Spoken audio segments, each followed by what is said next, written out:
সুন্দর আর চারিদিকে এত সুগন্ধি। এগুলা হচ্ছে গ্রাম ছাড়া আপনি কোথাও গেলে পাবেন না। গ্রামেই একমাত্র হচ্ছে এরকম সরিষা বাগান দেখা যায়, কত সুন্দর।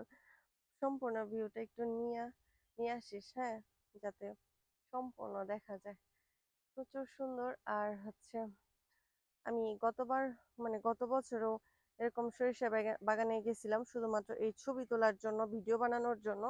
এই বছরেও আবার হচ্ছে আমি যেহেতু বেড়াইতে আসছি একদম বাসার কাছেই দেখি এরকম অনেক সরিষা ক্ষেত, যার জন্য ভাবলাম যে তাহলে এখান থেকে করে নিয়ে যাই। বাসায় যাই আবার ঘুরতে যাওয়ার কি দরকার।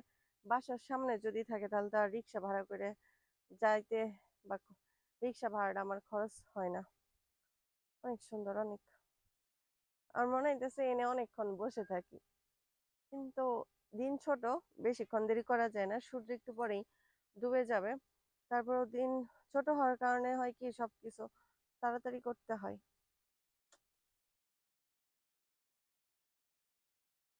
অনেক সুন্দর জায়গাটা। কত ছোট বাচ্চা দেখ বস্তা টানতেছে, চিন্তা কর তাহলে। আমি তাকে বললাম আর ফেলে দিল। হম। মানুষ কি সুন্দর এরকম এরকম ভাবে ভিডিও বানায় না?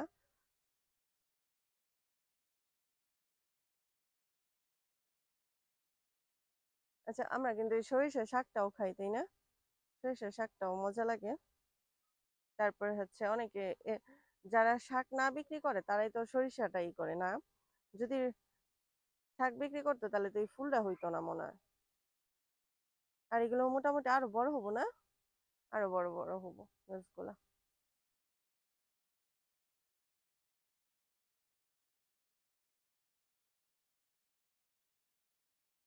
সুন্দর।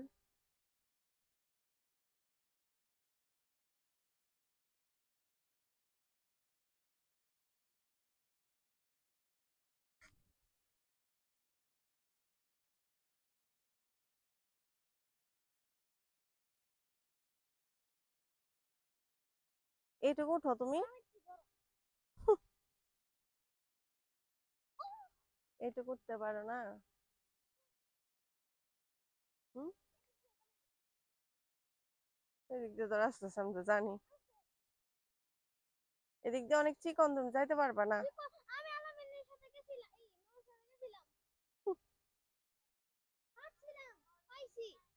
তাই ওদিকে দাঁড়াও তুমি। তোমার পকেটে কত টাকা আছে? কিছু নাই। হুম। সে আজকে আমরা ই খাবো, কি বলতো? টুপি দিয়ে দেখ, ব্যাক কল ব্যাক